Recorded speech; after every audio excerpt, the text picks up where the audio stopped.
이른바 사자방 국정조사를 여당도 검토할 수 있다는 입장을 밝혔습니다.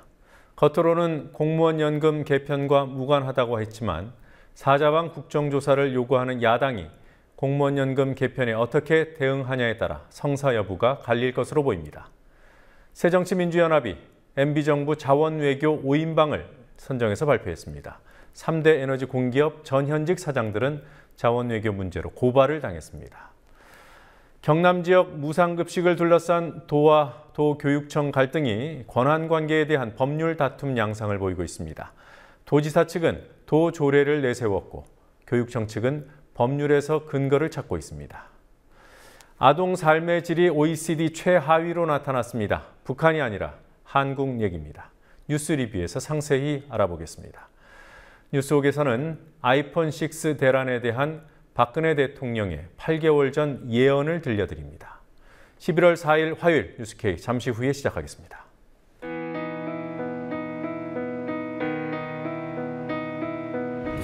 (1960년 4월 19일) 당시 언론은 빨갱이 데모라고 했습니다. 지금 우리는 혁명의 역사로 기억합니다. 1980년 5월 18일 당시 언론은 불순분자의 폭동이라 했습니다. 지금 우리는 독재에 항거한 정의의 역사로 기억합니다. 1987년 6월 10일 당시 언론은 대학생 가두 시위라 했습니다. 지금 우리는 민주주의를 쟁취한 감격의 역사로 기억합니다.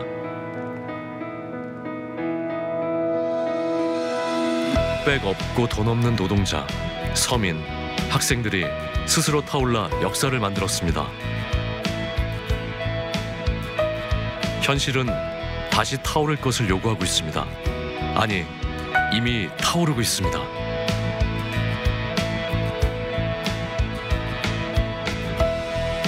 빨갱이를 종북으로, 불순분자를 외부 세력으로, 언론은 말만 바꿨을 뿐 역사를 부정하고 있습니다. 2014년 4월 1일 국민TV가 개국한 이유입니다. 국민TV는 역사를 역사로 기록하겠습니다.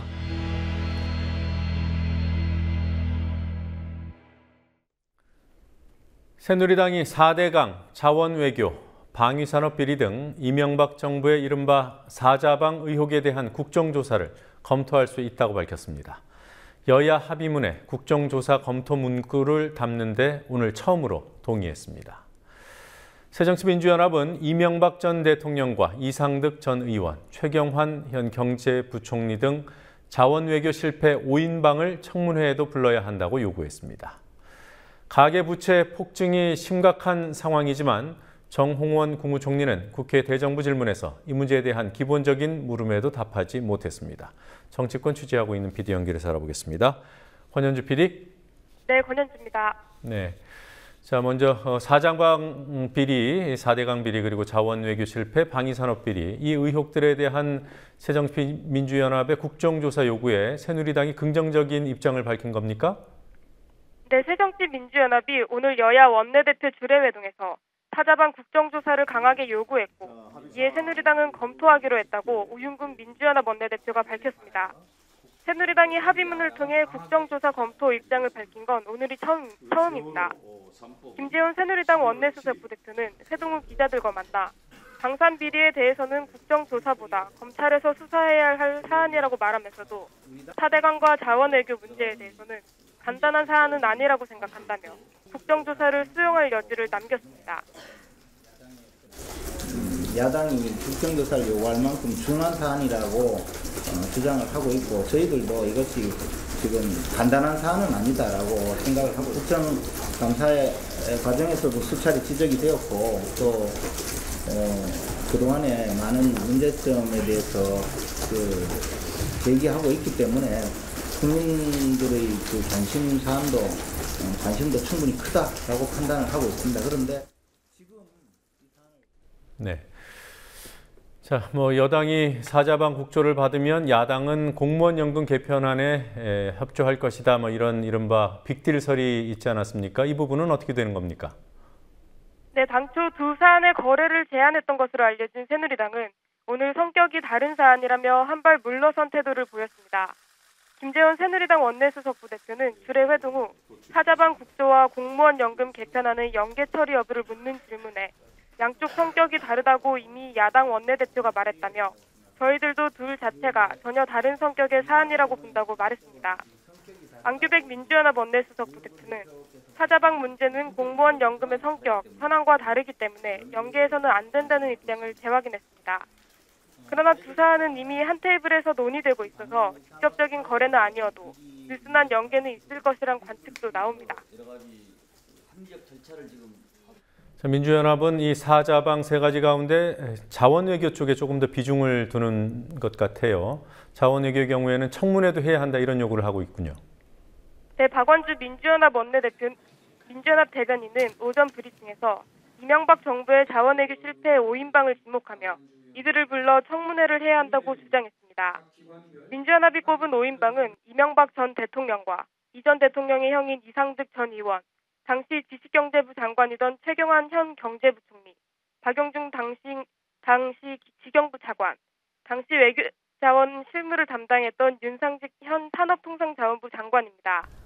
5인방 중 하나인 최경환 경제부총리는 오늘 국회 대정부 질문에서 민주연합의 홍영표 의원이 자원외교 실패에 대한 책임을 추궁하자 개인의 잘못을 따지거나 개인의 책임이 질 일이 아니다라고 강변했습니다.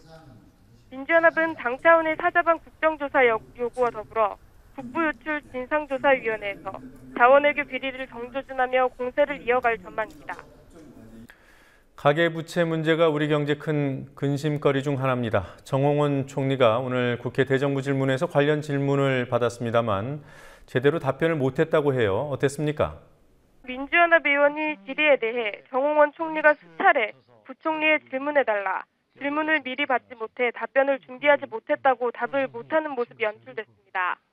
가계소득 증대 3대 패키지 사업을 알고 있느냐, 근로소득 증대세제의 내용이 뭐냐 등 기본적인 내용을 확인하는 질문에도 정 총리는 자세한 것은 경제부총리에게 물어봐 달라고 말했습니다. 윤 의원이 미국 금리 인상에 국내 가계부채에 미치는 영향이 무엇이냐고 묻자 정 총리는 총리가 어떻게 모든 질문을 다 알 수가 있느냐면서 미리 원고를 줘야 대비를 할 텐데 아무것도 없이 어떻게 다 대답하느냐고 발끈하기도 했습니다. 사정에 대한 정확한 것은 좀 우리 부총리께 좀 질문해 주시기 바랍니다. 좀 우리 부총리께 좀 질문해 주시기 바랍니다. 네.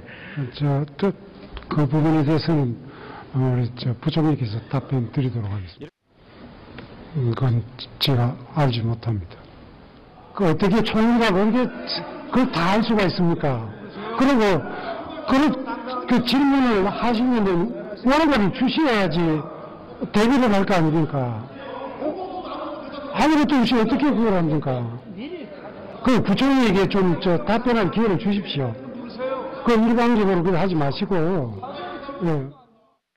윤 의원과 정 총리가 부딪히며 본회의장이 어수선해지자 이석현 부의장은 총리는 원고가 사전에 없어도 답변할 의무가 있고 윤 의원도 침착하게 질문해 주길 바란다고 자제를 당부했습니다. 민주연합 지도부가 오늘 세월호 유가족들을 만났고요. 협약이 체결됐습니다. 어제 새누리당과 유가족 사이에 맺어졌던 협약, 그리고 또 오늘 야당과의 협약, 어떤 차이가 있습니까? 네, 가족대책위와 민주연합 협약의 핵심은 특별검사 후보를 추천할 때 유가족의 사전 동의를 받음으로써 유가족의 참여를 보장한다는 내용입니다. 특검 후보 추천 때 유가족의 거부권을 보장한다는 새누리당과 가족대책위의 어제 협약보다 한 발 더 나아간 내용입니다. 민주연합과 가족대책위는 또 5인 협의체를 구성해 진상조사와 특검 임명 등의 절차에 유가족의 참여를 보장하고 실종자 수색과 배보상 문제 등 후속 조치에 가족들의 요구를 반영하기로 했습니다. 5인 협의체는 민주연합에서는 백재현 정책위의장, 안규백 원내부대표, 전해철 의원이 참여하고 유가족 측에서는 전명선 위원장과 유가족 대리인이 참여하기로 했습니다. 현재까지의 그 가족대책위의 세월호 우리 유가족들의 법안보다는 다소 미흡함이 많이 있습니다. 앞으로 이 참사의 특별 법안을 토대로 해서 대한민국이 진실 규명과 안전한 사회 건설을 위한 그런 제대로 된 특별 법안이 만들어져서 국민들과 저희 유가족들 그리고 이 법안을 진상 규명이 제대로 될 때까지 끝까지 여야 의원들께서는 최선을 다해서 임해주기를 부탁드립니다. 우윤근 원내대표도 세월호법의 내용이 미흡하다는 점을 인정하면서도 국민과의 약속이라는 마음으로 임하겠다고 강조했습니다. 새누리당 김태호 최고위원이 결국 사퇴 선언을 번복했습니다. 12일 만이죠? 네, 그렇습니다. 김태호 최고위원은 복귀 기자회견에서 당의 혁신과 쇄신, 변화를 위해서는 지도부에 남아 더 강력하게 앞장서 달라는 요청을 더 이상 외면할 수 없었다고 말했습니다. 김 최고위원은 지난달 23일 소위 경제활성화 법안을 통과시킨 후 개헌을 추진해야 하지만 개헌 얘기만 많다며 최고위원 사퇴를 선언한 바 있습니다. 그러나 사퇴 명분이 모호하다는 지적이 나왔고 오늘 복귀 선언도 복귀는 절대 없다던 입장을 뒤집는 것이어서 정치적으로 잃은 게 더 많은 행동이었다는 평이 나옵니다. 그런 비판을 일식한 듯 김 최고위원은 오늘 꼼수를 쓰거나 계산해 행동하지는 않았다고 강조했는데요. 이어지는 발언 들어보시겠습니다. 실천이 따르지 않는 책임은 변명일 뿐입니다.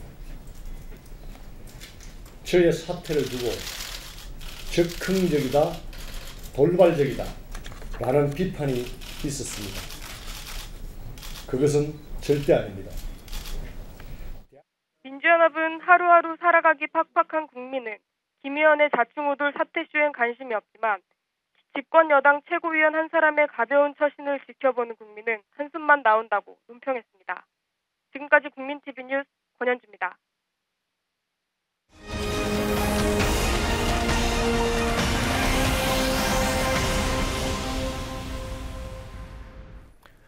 세월호 참사 희생자들을 위한 침묵 행진을 제안했던 대학생 용혜인 씨가 기소를 당했다는 소식 어제 전해드렸습니다. 용혜인 씨만 기소당한 것이 아니었습니다. 침묵 행진에 참가한 대학생들 중 30여 명이 검찰 수사를 받았고 그중 6명이 기소 또는 약식 기소를 당했습니다. 검찰이 없는 유령단체를 만들어내고 반성문을 쓰면 기소유예를 해주겠다고 회유했다는 주장도 나왔습니다. 반성문을 썼다는 한 대학생은 양심의 가책에도 불구하고 회유 때문에 반성문을 썼던 일을 고백하며 눈물을 보였습니다. 윤이나 PD가 취재했습니다. 검찰이 언론에 공개한 공소장입니다. 검찰이 기소한 사람은 세월호 참사 후 침묵 행진을 제안한 대학생 용혜인 씨입니다. 검찰은 기자들에게 공소장 사본 파일을 이메일로 보냈습니다. 정작 용혜인 씨 본인은 언론 보도를 통해 기소 사실을 알았습니다. 형량이 가벼운 집시법 위반 사건인데도 검찰의 공소장 공개는 피고인 인권을 침해할 소지가 있습니다. 아무나 기소만 하면 다 제 공소장까지 다 뿌릴 수 있느냐, 그 부분은 좀 논란이 될 수 있어요. 국민들이 알고 싶어하는 사건일 경우에 무슨 있는데, 또 국민들이 이거를 공소장까지 해가지고 내용을 세세히 알고 싶을까요? 일종의 망신주기죠, 망신주기. 공소장에는 용혜인 씨가 세월호 추모 청년 모임을 결성했다고 돼 있지만 용 씨는 물론이고 함께 침묵 행진에 참여한 이들도 이를 부인합니다. 그래서 영풍문고에서 간단한 추모제를 진행했었는데요. 그 당시에 신원 미상의 인물이 경찰인지는 알 수 없겠죠. 신원 미상의 인물이 저에게 다가와서 이 집회를 주도하는 단체가 어디냐?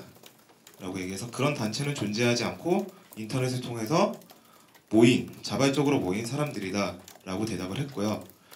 그래도 끊임없이 그렇다 해도 적당한 단체명이라도 말해달라. 저도 위에 보고를 해야 하니 대충 단체명 하나를 만들어 달라 라고 요구를 했었습니다. 그리고 사실 그런 게 존재하지 않기 때문에 그런 식으로 대답할 수 없다라고 말하자 그럼 대충 세월호 추모 청년 모임이라고 하면 되겠죠? 라고 말하고 갔었어요.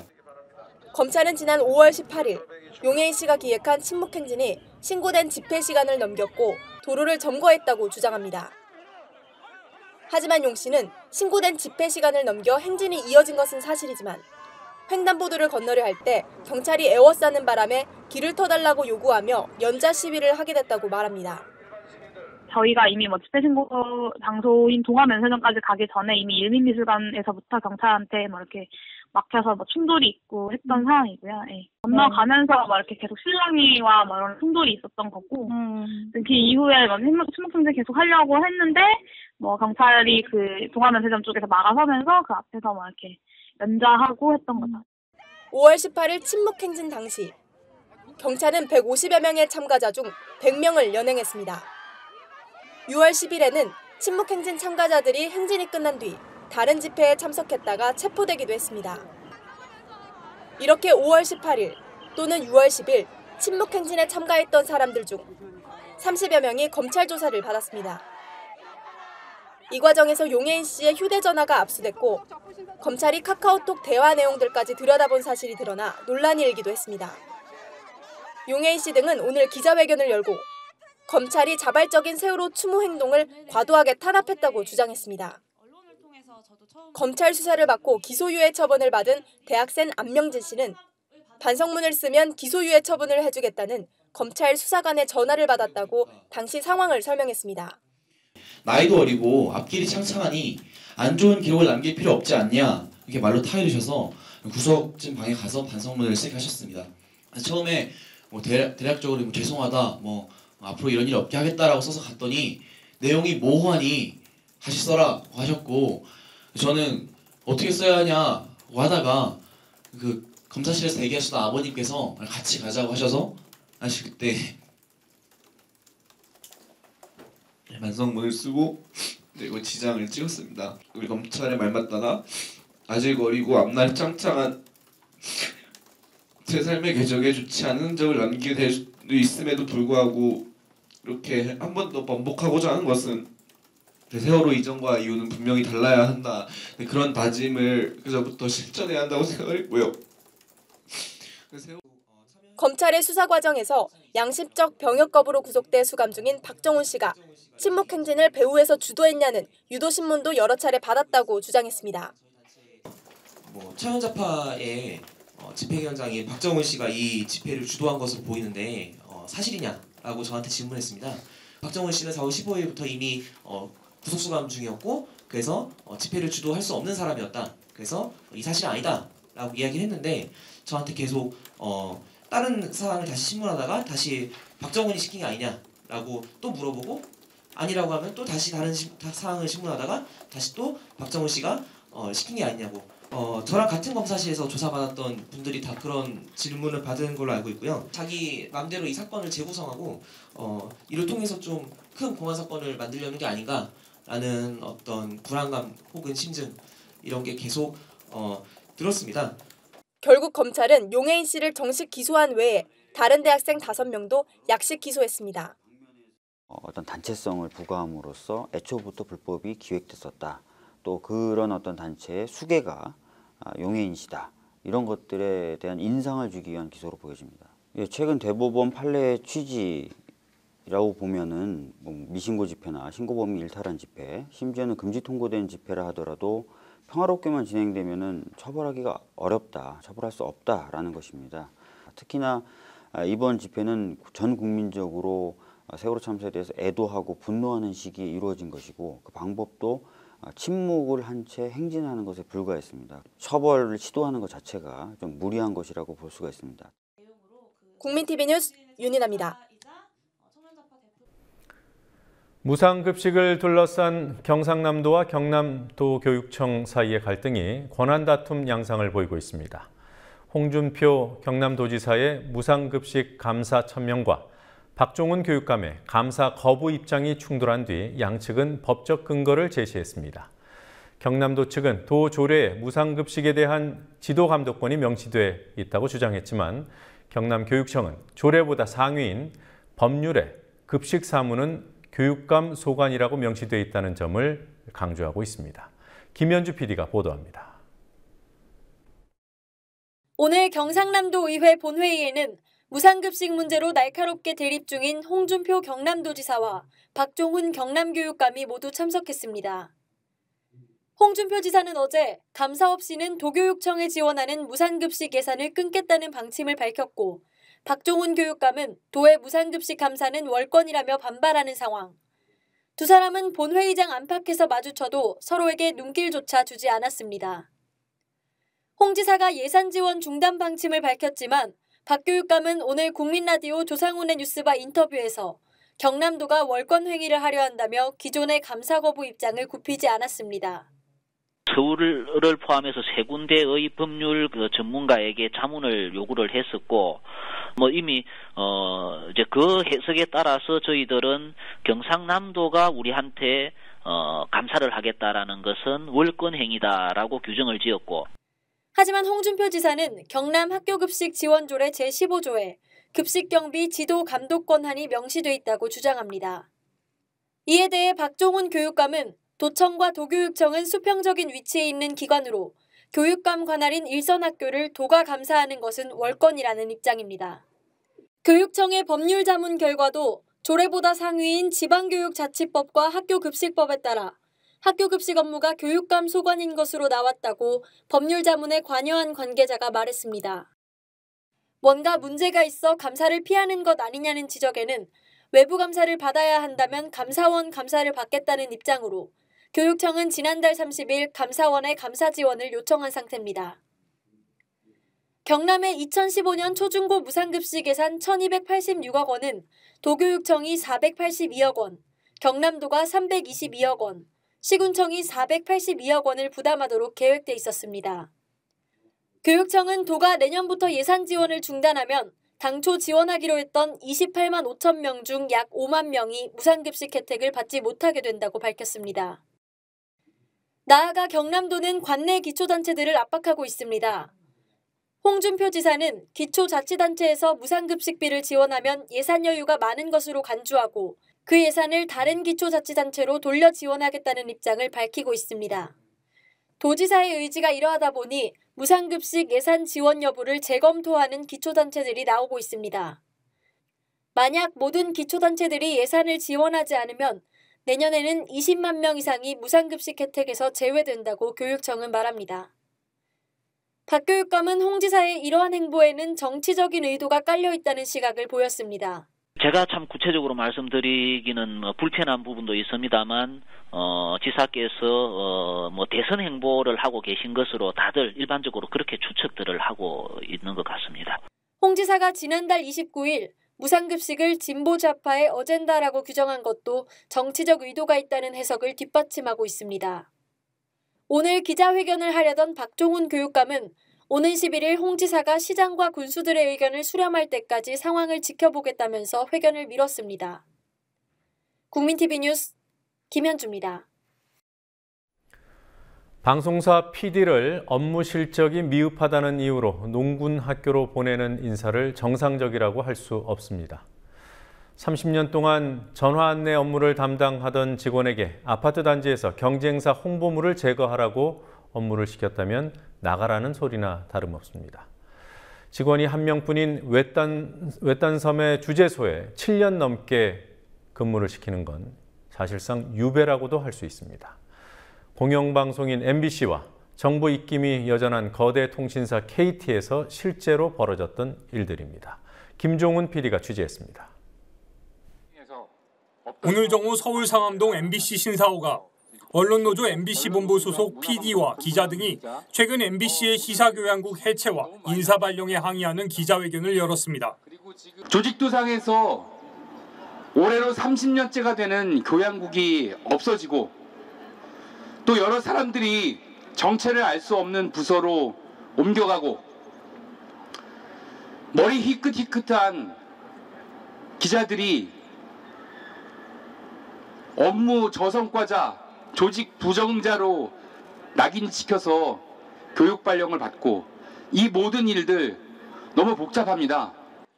지난달 31일 MBC는 교육발령 대상자 12명을 포함해 110여 명에 대한 인사발령을 냈습니다. MBC 공식 블로그를 통해 업무 실적이 미흡한 인력에 대해 직무 배치 부적합 판단과 함께 직무교육 결정을 내렸다고 공지했습니다. 하지만 직무교육 대상자 중에는 2008년 PD수첩 광우병 편을 제작했고 지난 6월에는 방송통신심의위원회가 주는 이달의 좋은 프로그램상을 받은 이춘근 PD도 포함돼 있습니다. 이 PD는 다음 주 가나안 농군학교에 입소해 농장교육을 받을 예정입니다. 방송 제작자를 방송과 무관한 곳으로 배치한 경우도 있습니다.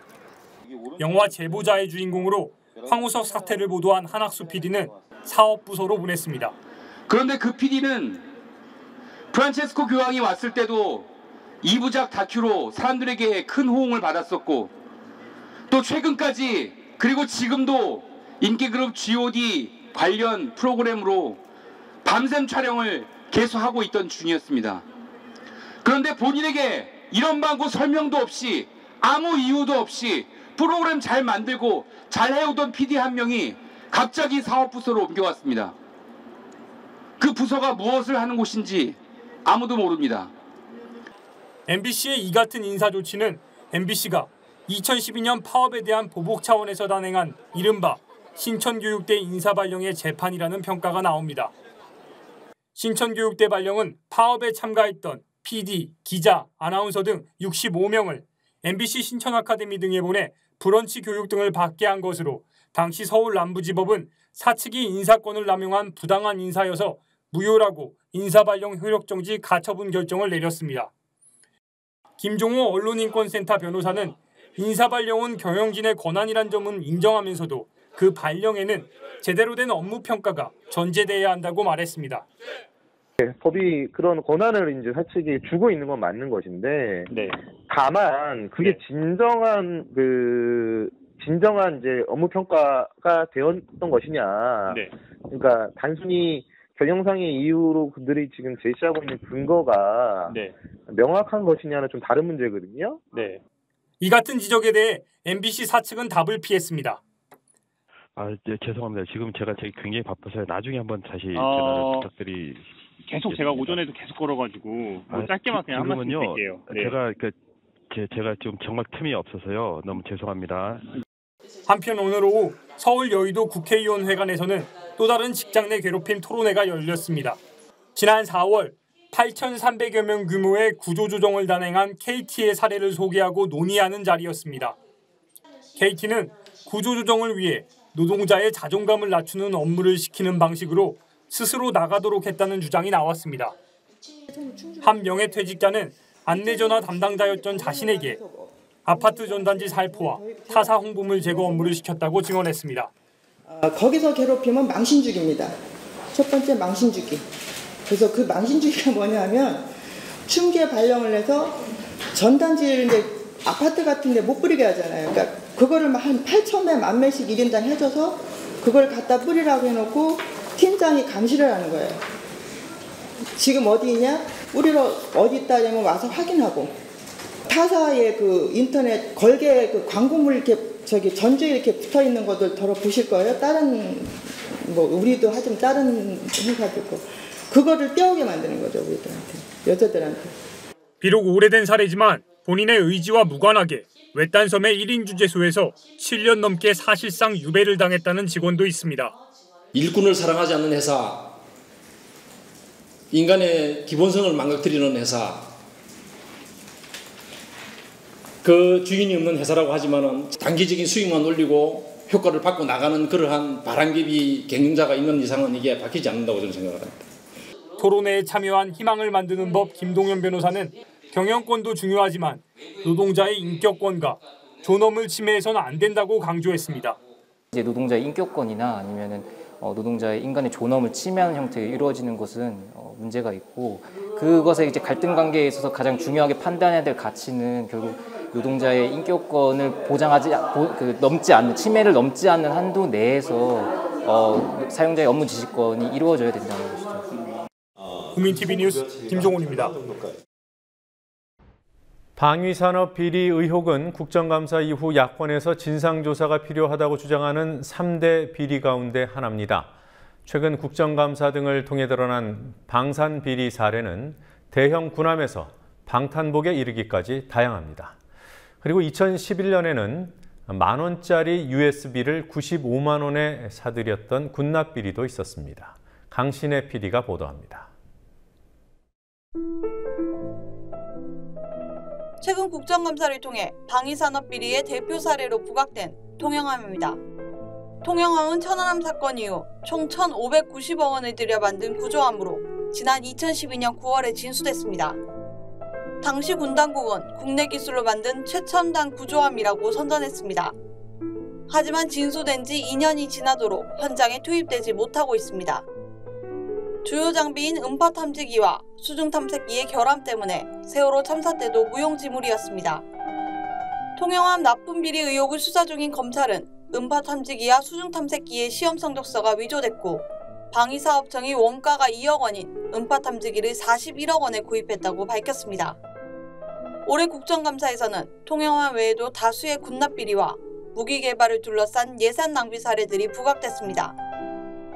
방사청은 특정 방탄복 납품업체로부터 올해 85억 원어치의 방탄복을 구매했습니다. 야당은 이 업체가 과거 방탄 기능이 없는 방탄복을 납품했다가 성능 위조 사실이 감사원에 적발된 업체임을 밝혀냈습니다. 결함 때문에 2011년 말 대량 생산이 중단됐던 K-11 복합 소총은 결함이 여전한데도 최근 생산이 재개됐다는 지적이 나왔습니다. 군이 세계적인 명품이라고 선전해온 K-11 소총은 국방과학연구소가 연구개발비로 185억 원을 투입했지만 총신이 휘어지고 격발 과정에서 탄약이 터지는 등의 심각한 결함이 잇따랐습니다. 700억 원을 투입해 개발한 대잠수함 어뢰인 홍상어와 청상어도 2년 전에 실전 배치됐지만 그동안 재기능을 하지 못했습니다. 이번 국정감사에서 국방과학연구소가 홍상어와 청상어 개발 과정에서 시험평가서를 조작하고 핵심 시험을 하지 않았다는 감사원 감사 결과가 공개됐습니다. 지난 2011년 국정감사에서는 군이 시중에서 개당 만원 하는 4GB 휴대용 USB를 95만 원에 사들인 사실이 드러난 적도 있습니다. 지난달 29일 박근혜 대통령은 국회 시정연설에서 방위산업, 군납 비리를 척결하겠다고 밝혔습니다. 야당이 요구하는 방산비리 국정조사를 수용해서 의지를 증명해 보이는 것이 중요합니다. 국민TV 뉴스 강신혜입니다.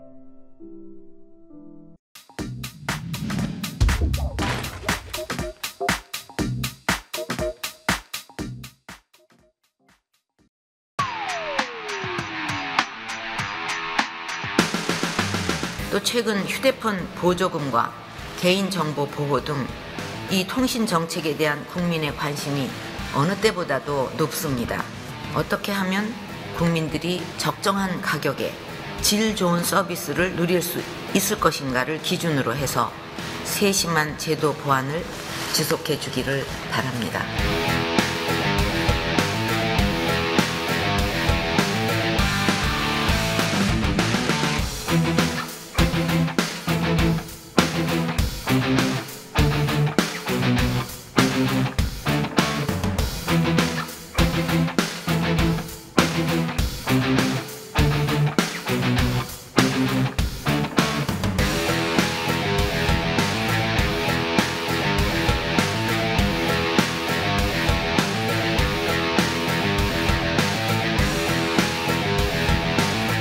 한밤중 서울의 한 휴대전화 판매점 앞에 긴 줄이 늘어섰습니다. 불과 하루 전 공식 판매가 시작된 최신 스마트폰 아이폰 6를 20만 원에 살 수 있다는 소식에 몰려든 사람들입니다.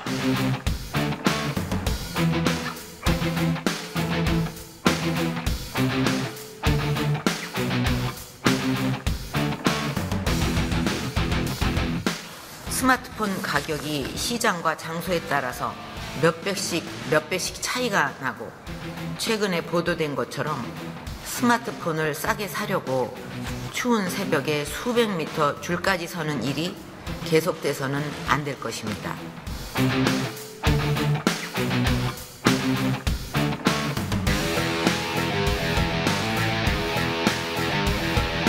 스마트폰 가격이 시장과 장소에 따라서 몇 배씩 차이가 나고 최근에 보도된 것처럼 스마트폰을 싸게 사려고 추운 새벽에 수백 미터 줄까지 서는 일이 계속돼서는 안 될 것입니다.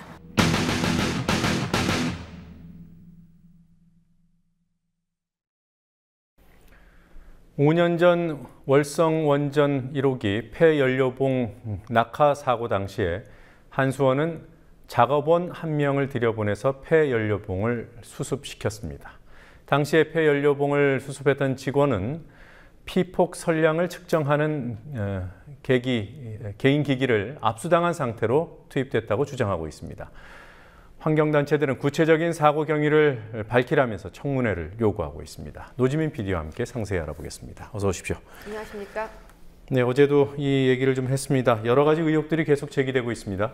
네, 환경 관련 시민단체들은 오늘 원안위가 위치한 서울 광화문 KT 본사 앞에서 기자회견을 열었는데요. 환경단체들은 냉각되지 않은 폐연료봉은 강력한 방사능을 내뿜고 있는 죽음의 물질이라면서 사고 당시 폐연료봉 상태를 밝혀야 한다고 촉구했습니다. 폐연료봉이 추락했을 때 측정 한도를 넘어설 정도로 방사선을 내뿜었다는 건 원안위 측도 인정한 사실입니다. 또한 작업자가 피폭 선량 측정계를 압수당한 상태로 폐연료봉을 수습했다는 주장도 제기되고 있습니다. 네, 그러면 원안위가 발표한 피폭 선량은 어떻게 나온 겁니까? 작업자는 폐연료봉 수습이 모두 끝난 뒤에 측정한 결과라는 주장입니다. 작업자의 주장이 맞다면 폐연료봉에 근접해서 작업을 진행하는 동안에는 얼마나 많은 방사선이 피폭됐는지 측정조차 하지 못한 겁니다. 네. 자, 이 작업자 폐연료봉에서 어제도 보도했습니다만 치사량의 2배 가까운 방사선이 뿜어져 나오지 않았습니까? 건강상의 문제는 어느 정도입니까? 네, 김재남 의원 측은 작업자가 코피를 쏟고 어지러움을 호소하는 상황이라면서 구체적인 검진 결과를 지켜봐야 한다고 밝혔습니다. 방사선에 피폭됐을 경우에는 단기간에 질병으로 나타날 확률은 상당히 적습니다. 따라서 다량의 방사선에 피폭됐을 경우에는 염색체 변이 검사가 권장됩니다. 후쿠시마 원전 사고를 취재했던 기자들도 받았던 검사인데요. 하지만 작업자는 폐연료봉 수습 이후 염색체 검사를 비롯한 특별 검사는 받지 못했다는 입장입니다. 네. 자, 그리고요, 이제 폐연료봉이 바닥에 떨어져서 생긴 문제인데 원인은 밝혀졌습니까? 아직까지 공식적으로 확인된 것은 없습니다. 환경단체들은 애초에 사용 후 해결료 다발이 파손된 이유와 추락한 폐연료봉의 손상도 등을 밝히라고 촉구했습니다. 또한 방사선이 유출됐을 가능성, 사고 직후 적절한 조치가 취해졌는지 여부 등을 확인해야 한다면서 국회 차원의 청문회를 촉구했습니다. 네. 자, 그리고요, 에너지 관련된 전현직 3대 에너지 공사의 전현직 사장들이 고발을 당했습니다. 무슨 이유였습니까? 정의당, 참여연대, 민변이 오늘 MB정부 자원개발에 책임을 물으면서 3개 공기업의 전현직 사장들을 고발했습니다. MB정부 시절 재임했던 사장과 후임 사장들이 모두 자원외교 실패의 주역으로서 배임과 직무유기 혐의를 갖고 있다는 겁니다. 네, 자, 사안별로 좀 정리를 해보죠. 네, 화면 보면서 주요 사례들을 보시겠습니다. 네. 네, 먼저 캐나다 하베스트사를 인수하면서 부실정유회사인 날사를 1조 원에 끼워 사고 결국 적자를 견디지 못해서 10%도 안 되는 헐값에 내놓게 된 사례입니다. 이를 통해서 총 손실액은 2조 5천억 원이 추산되고 있습니다. 네, 김신종 전 사장과 서문규 현 사장이 함께 고발을 당했거든요. 예, 그렇습니다. 다음 사례 보시겠습니다. 이번에는 광물자원공사인데요. 사업을 추진하던 바하마이닝사가 손을 떼고 경영권을 잃게 된 멕시코 볼레오 동광 프로젝트에 계속해서 주식을 인수하면서까지 투자했고 결국 1조 5천억 원의 손실로 끝났다는 비판을 받고 있습니다. 특히 이 사업의 경우에는 부실을 알고도 투자를 했다는 것으로 인해서 많은 비판이 제기된 사안입니다. 네, 2012년 총선 직후에 투자가 결정이 됐고요. 예. 그 당시에 대선을 앞두고 이 실패 사례가 드러나는 것을 우려해서 투자를 한 것이 아니냐 이런 지적들이 제기되고 있죠. 예, 그렇습니다. 또 다음 사례 보시겠습니다. 이번에는 가스공사인데요. 캐나다 혼리버셰일 가스는 가스공사의 대표적인 실패 사례로 꼽히고 있는 사업입니다. 이 사업은 장밋빛 수익성을 예측하면서 착수한 사업인데 현재는 이자를 갚아나가기도 어려운 상황이고요. 지금까지 총 1조 원이 손실됐습니다. 그리고 주강수 전 사장의 경우에는 재임 당시 해외 개발 공적을 인정받아서 포상을 받기도 했는데요. 2011년에는 대통령 표창을 받았고 2012년에는 산업훈장 중에서 최고 등급인 금탑 산업훈장을 받았습니다. 네, 지금 본 사례들은 대부분 당시 사장들의 책임이 좀 더 큰 것 같고요. 현 사장들은 어느 정도나 책임이 있습니까? 네, 현 사장의 경우에도 사업이 부실하다는 점을 인지하고도 직접적으로 대책을 마련하지 않고 계속해서 투자를 이어나갔다는 혐의를 받고 있습니다. 네. 자, 한국 아동들이 느끼는 삶의 질, OECD 국가들 가운데 최하위라는데 이게 진짜로 꼴찌라는 겁니까? 네, 그렇습니다. 보건복지부가 전년도 기준 한국아동종합실태조사 결과를 발표했는데요. 한마디로 삶의 만족도는 낮고 부족함은 가장 많았습니다. 네, 구체적인 무슨 통계치가 있을 텐데 좀 보면서 얘기해 볼까요? 네, 화면 보시겠습니다. 네, 지금 보시는 화면은 OECD 국가 아동들을 대상으로 조사한 삶의 만족도를 비교한 결과입니다. 네. 네, 보시다시피 네덜란드의 경우에는 94.2, 굉장히 높은 비율을 나타내고 있는데요. 반면에 한국은 60.3%로 OECD 국가 중에서 꼴찌를 차지했습니다. 게다가 바로 전순위를 차지한 루마니아의 경우에 비해서도 10% 이상 낮은 점수를 받았는데요.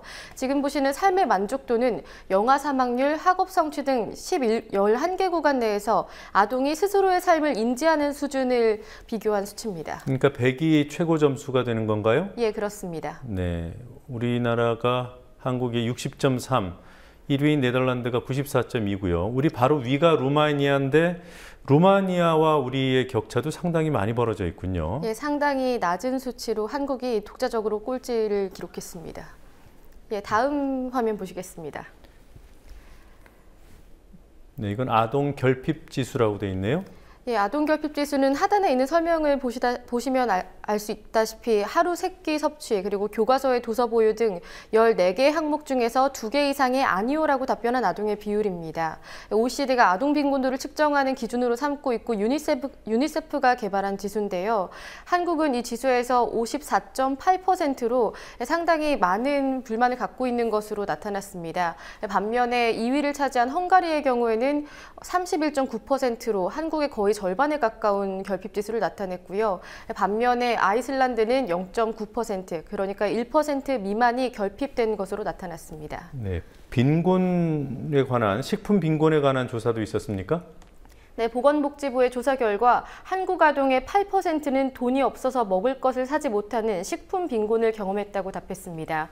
특히 차상위 계층과 기초수급 가구에 해당하는 아동들은 무려 42.2%가 식품 빈곤에 처한 적이 있었습니다. 또 이 아동들 중에서 46.6%는 영양 섭취 부족까지 경험했던 것으로 나타났습니다. 네.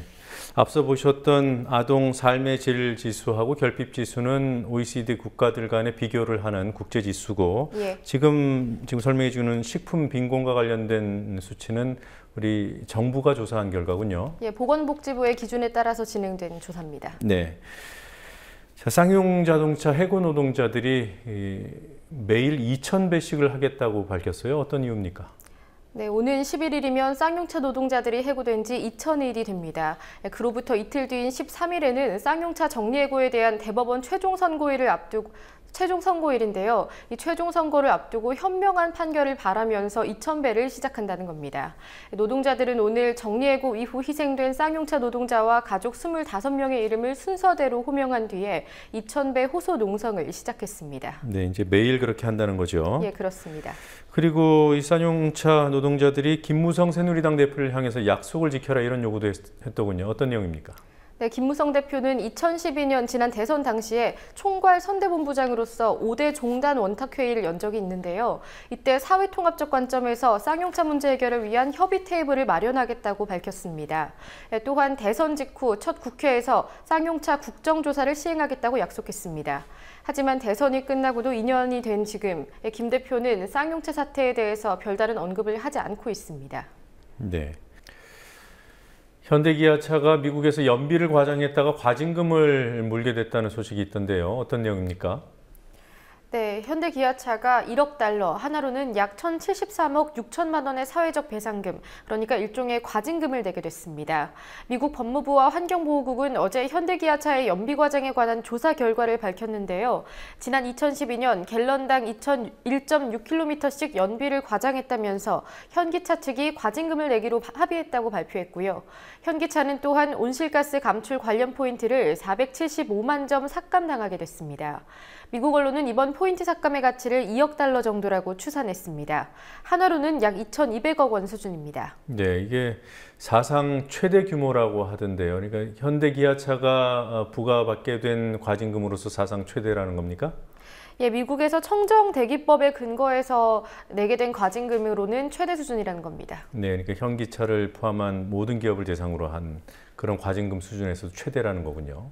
예, 그렇습니다. 따라서 미국 법무부는 이번 사례가 다른 자동차 기업들의 선례가 될 것이라고 평가하기도 했습니다.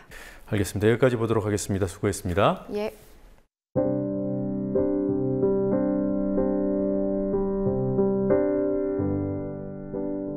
툇마루의 봉당에 가을거지 해들인 콩이며 대추며 곶감이며 널려 있습니다. 속이 푸르스름한 청태만 더 걷어오면 대략 가을거지 끝나지 싶습니다. 콩 심은 데 콩 나고 팥 심은 데 팥 나는 진실이 늘 실감납니다. 그런 자연의 향심이 고맙기도 하지요. 가을 깊어 단풍 들고 낙엽 지는 일이 저 깊은 숲속에서나 뜰에서나 한결같이 벌어집니다. 다 같은 이야기지요.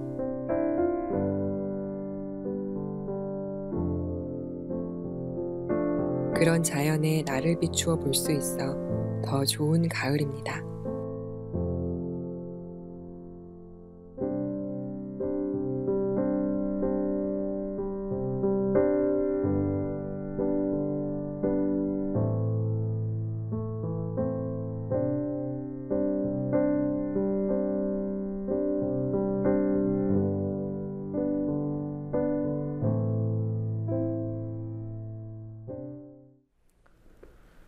어제 전국경제인연합회 전경련이 보도자료를 뿌렸습니다. 대형마트 의무 휴업에 대한 설문조사 결과였습니다. 전경련은 대형마트 의무 휴업이 시장 상인 등 지역 소상공인들에게 별 도움이 안 된다는 사실이 설문조사로 확인된 것처럼 포장했습니다.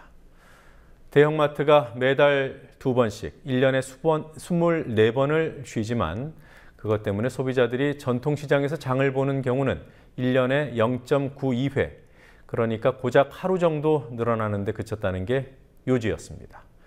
효과가 미미하니 쓸데없는 대형마트 규제를 풀어야 한다는 게 진짜 요지였습니다. 설문조사 구체 항목을 들여다보면 그렇게 단순화해도 되는 것인지 의문이 들었지만 보도자료 나오자마자 거의 똑같은 기사 수십 개가 쏟아져 나왔습니다. 보도자료 베껴 쓰느라 힘들었을 생계형 기자들에게 대형마트 의무 휴업에 관한 설문조사 기사 몇 가지 추천합니다. 대형마트 이용자의 36% 전통시장 장보기 늘었다. 20%는 대형마트 쉬는 날 전통시장이나 소점포를 활용한다. 대형마트 의무 휴업의 긍정적 효과를 보여주는 설문조사 결과로 손색이 없습니다. 이 설문조사는 리서치앤리서치가 실시했습니다. 조사 의뢰자는 전국 경제인연합회 맞습니다. 전경련이 어제 발표한 바로 그 설문조사를 가지고 제가 써본 기사입니다. 기자들은 전경련의 설문조사를 베껴 쓴 것이 아니라 전경련의 입장을 베꼈습니다. 뉴스K 마치겠습니다. 내일 뵙겠습니다.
서병수 시장이 보지를 않았다는 거죠, 영화를. 이 진실을 알고 싶은 거죠. 궁금한 거죠. 도대체 뭐지? 근데 왜 막는 거야? 저희가 치유하거나 보다듬거나 그런 영화는 아니에요. 4월 15일까지 지상이 근무였는데 저희가 본 것들, 제가 본 것을 제대로 이야기를 하면요, 믿지를 않으세요. 근데 정부는 지금도 우리 유가족들한테 기다리라고 말합니다. 기다리래요. 그냥 가만히 있으래요. 정말 안전하지 않으면 그 애들이 언제 그 지뢰가 또 터질지 모른다고 저는 생각을 하거든요. 안녕하세요. 어떻게 다이빙벨 연출에 참여하게 되셨습니까? 일단 뭐 현장을 취재했던 이제 이상호 기자, 당시로서는 기자였으니까 이제 이상호 감독이 같이 연출할 사람들 일단 찾고 있었고요. 작업을 공동으로 만들어 보자라는 형태의 이제 제안을 받고 이제 뭐 사실은 조건 없이 시작을 하게 됐어요. 왜냐하면 세월호라는 게 뭐 어쨌든 모든 국민의 관심사이고 또 상처를 남긴 사건이지만 다큐멘터리를 만드는 사람 입장이나 뭐 기자 입장에서는 그 사건에 관해서 발언을 할 수 있는 공간이 생긴다는 건 대단히 중요하잖아요. 그리고 내가 사건이 벌어졌을 때는 현장에 가지 못했다는 어떤 일종의 죄책감도 사실은 있었기 때문에 뭐 정말 흔쾌히 작업할 수 있다라는 형태로 이제 결합이 됐고 이제 같이 작업을 하게 된 거죠. 특별히 다이빙벨을 다루는 게 어떤 의미가 있습니까? 다이빙벨이라고 하는 군안 도구와 관련된 형태의 일종의 그 사건은 어떻게 보면 세월호 사건의 군안 활동과 관련되어서 군안 당사자인 그러니까 정부와 해경, 그 다음에 한편으로 그런 상황들을 보도하는 언론의 모습들이 굉장히 적나라하게 드러나는 공간이더라고요. 그러니까 소재는 다이빙벨이지만 저희들이 얘기하고 싶은 것들은 왜 그 시간에 군안을 하지 않으려고 했는가에 대한 질문을 던지는 것이고, 그런 모습들을 보지 않고 왜 언론은 해경의 보도자료에 받아쓰기를 했는가의 부분들의 문제 제기죠. 그러니까 어떻게 보면 현 언론이 갖고 있는 일종의 권력적인 속성들이 뭐 바로 드러났다고 볼 수 있어요. 그 사건은.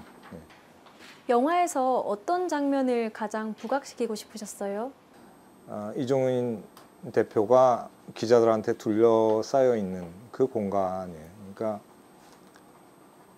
그것 하나로도 영화의 모든 걸 얘기할 수 있다고 저는 생각을 했어요. 정말 폭력적이더라고요. 사건의 본질, 내용, 군안 내용에 대해서 잘 모르는 기자들이 일종의 이종인을 한 개인을, 어떻게 보면 작은 개인이잖아요.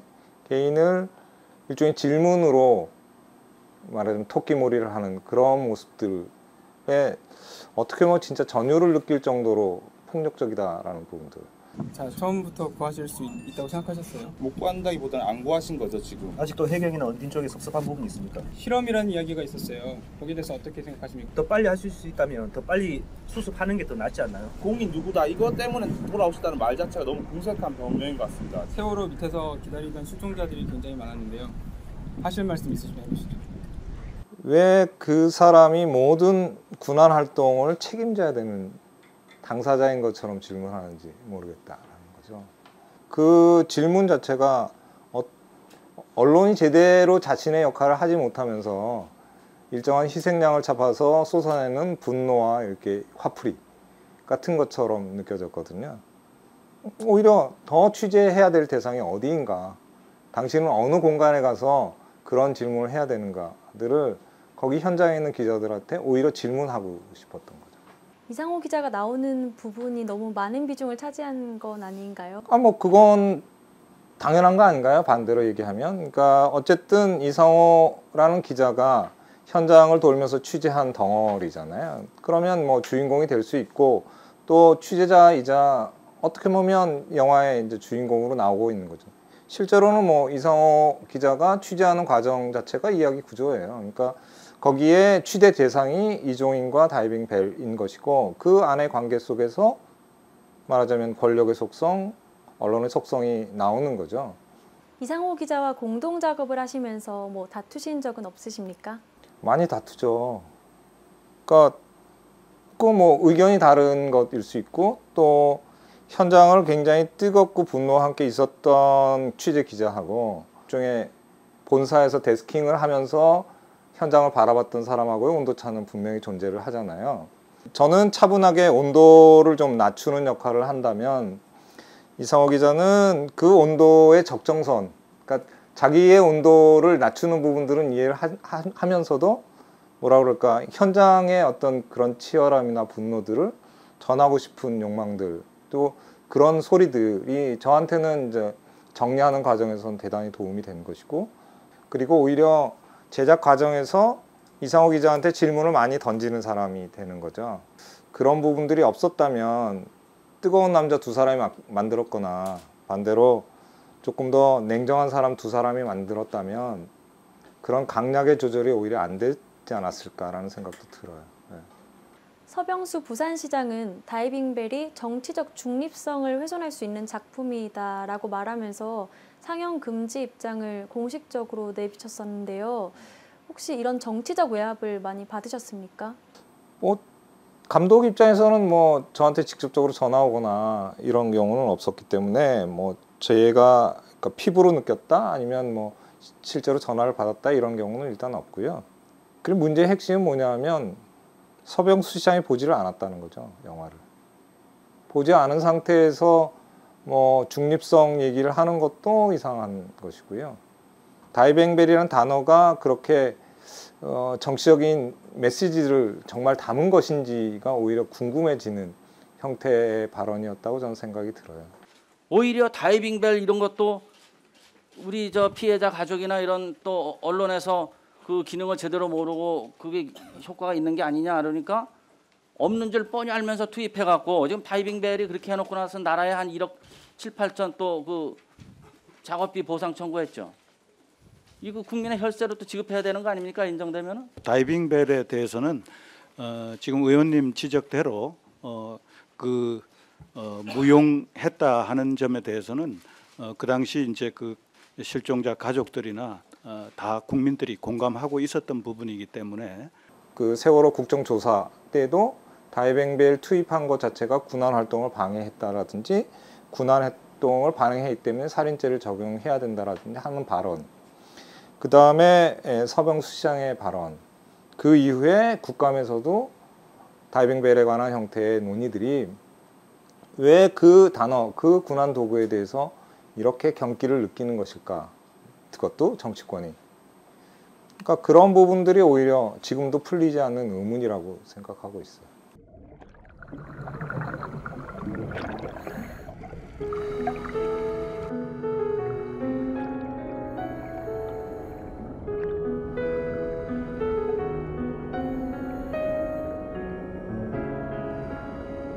기자들이나 다큐 감독들이 사실은 되게 답답해하고 있어요. 이걸 보고 나서. 나도 이 정도는 만들 수 있다는 게 있잖아요. 뭐 충분히 기술적으로 월등한 게 아니잖아요, 이게. 다 있는 거고, 다 널려 있는 거란 말이에요. 널려 있는 거를 내보낼 수 없는 현실이라는 게 얼마나 기가 막혀요.